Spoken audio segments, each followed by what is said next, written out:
Assalamualaikum warahmatullahi wabarakatuh. Hai semua, kembali lagi dengan saya di channel Jelajah Nonton. Pada video kali ini saya akan bercerita tentang kisah misteri. Cerita ini sangat menarik dan bagus banget untuk didengarkan.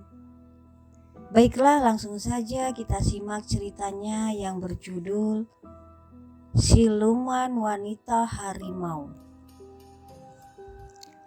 Di tengah gerimis dan malam yang gelap, samar-samar kulihat harimau di bawah tembesu.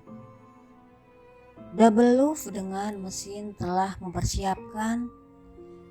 Binatang itu akan kumusnahkan. Sekali tembak dia pasti mati. Tapi apa yang terjadi?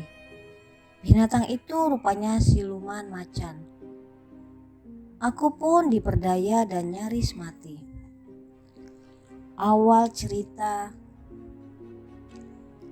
berburu adalah hobi yang sangat sulit aku tinggalkan.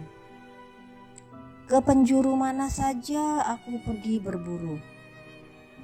Karena berburu itu seperti denyut nadi dan detak jantungku yang harus selalu dijaga dan diperhatikan sungguh-sungguh. Jika dalam sebulan aku tidak turun ke hutan memegang bedil, otakku kacau. Apa saja yang kukerjakan akan jadi berantakan. Kalau sudah begitu artinya aku harus berburu. Walau Nona, istriku kerap melarang, aku tetap pergi dengan mengeluarkan uang yang tidak sedikit. Bagiku untuk memenuhi hobi, uang berapa saja aku pertaruhkan. Memang untuk menjadi pemburu tidak mudah. Karena hal itu berkaitan dengan senjata api dan perizinan. Untuk membeli senjata dan penyimpanan senjata membutuhkan izin dari Perbakin. Aku jadi anggota Perbakin pada tahun 1985 yang lalu.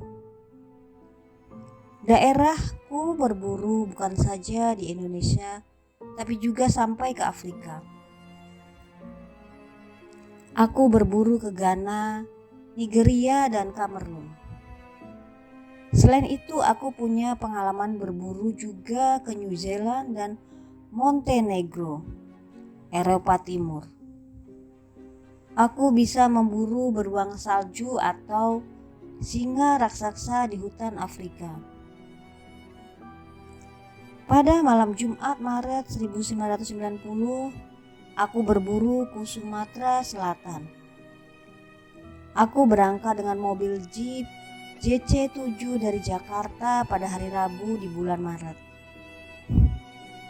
Setelah menginap satu malam di sebuah hotel kecil di Martapura, aku pergi ke Gelombang, tempat di mana terdapat banyak macan yang memangsa sapi penduduk. Istriku mencegah aku ke Sumatera, sebab malam Selasa ia bermimpi buruk tentang diriku, hingga dia jadi khawatir akan keselamatanku. Aku tak percaya soal mimpi. Pikirku mimpi hanya sebuah kembang tidur dan setiap orang selalu mendapatkan mimpi. Tapi mimpi kali ini seakan-akan benar-benar terjadi, Mas. Saya melihat Mas diterkam macan dari belakang dan tubuh Mas dicabik-cabik habis oleh macan itu. Tolong deh Mas, dengar sekali ini saja. Jangan pergi dulu. Saya yakin mimpi saya ini ada maknanya, kata istriku. Apa yang dikatakan istriku itu kuanggap angin lalu. Mimpi hanya mimpi, kenyataannya kan lain lagi, kataku. Istriku memang percaya tahayul. Sebagai orang Jogja, dia sangat berpegangan pada primbon dan buku-buku kebatinan. Hal itu yang membuat kami selalu berbenturan. Mau pergi, jauh mesti lihat primbon. Hari apa pergi itu dikaitkan dengan tanggal lahir dan weton yang ada. Malam aku berburu itu Jumat Kliwon. Bagi orang tertentu, malam itu adalah malam keramat, harus menghentikan kegiatan di luar dan berzikir di rumah serta melakukan tirakatan. Tapi aku tidak peduli hal itu. Soalnya keluhan penduduk pemilik sapi yang banyak mati dimakan harimau membuat aku terobsesi untuk menghabisi macan yang ganas itu. Aku berburu hanya berdua dengan Kasim, karyawan kantorku. Biasanya bertiga, tapi karena Hamid absen untuk urusan keluarga, aku terpaksa pergi berdua saja. Kasim menyetir mobil dan aku bertugas mengoperasikan aqualight. Aku bersiap dengan night gun di tangan mencari sasaran. Malam sangat gelap, tak ada bintang dan juga ada bulan malam itu. Langit mendung dengan warna kehitam-hitaman. Saat-saat begitu berdasarkan pengalamanku adalah saat yang baik bagi harimau turun gunung dan mendekati kampung mencari sapi penduduk. Sapi warga Gelumbang dan sekitarnya memang tidak dibagar seperti ternak di daerah lain. Hewan yang disebut sapi bangsal itu dibiarkan menyebar di hutan, mencari makan sendiri. Bila malam bergelombol, sapi itu masuk ke areal dekat rumah juraganya dan tidur di bawah gubuk penjagaan. Belakangan ini selain sering dicuri, sapi-sapi itu juga banyak yang mati dimakan harimau. Banyak sisa-sisa bangkai dan tulang yang tercecer sebagai korban santapan sang macan. Pak Haji Toli, pemilik sapi-sapi itu, memberi petunjuk pada kami tempat di mana bangkai-bangkai itu ada. Mereka melihat ada sisa daging sapi yang tersembunyi di bawah sebuah pohon besar di dalam areal hutan. Dalam logikaku, macan itu akan kembali ke tempat sisa bangkai sapi itu untuk memakannya kembali. Jika dia sudah lapar, tempat itulah yang jadi sasaran utamaku. Gerimis turun mengguyur pepohonan, daun-daun karmunting yang sedang berbunga menjadi basah. Putik-putik nampak mencua terkena sinar aqualight. Sementara bunga-bunga putih berjatuhan ke tanah dihantam gerimis. Tidak seperti biasanya. Malam itu aku agak gemetar. Tiba-tiba datang perasaan takut yang tidak ada juntrungannya. Padahal di hutan Afrika yang terdapat banyak binatang buas dan ganas pun, aku tak pernah takut. Kasim ternyata juga begitu. Saya merinding, Pak, bisiknya, sambil melihat ke beberapa pojok hutan yang gelap. Mestinya malam itu kami memanjat pohon dan mengintip harimau dari atas tembesu besar di atas bangkai sapi yang sudah disantap sang macan. Tapi karena pohon basah dan kami diguncang rasa was-was, maka rencana menaiki pohon itu jadi batal. Aku memutuskan untuk mengintip macan dari dalam jeep.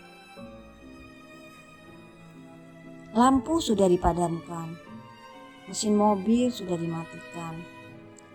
Kami mengintip di balik kaca depan, sementara double loaf dengan mesinnya sudah dipersiapkan. Kami mengintip di balik kaca depan, sementara double loaf dengan mesinnya sudah dipersiapkan. Kasim menuangkan kopi dari termos yang dibikinnya dari martapura.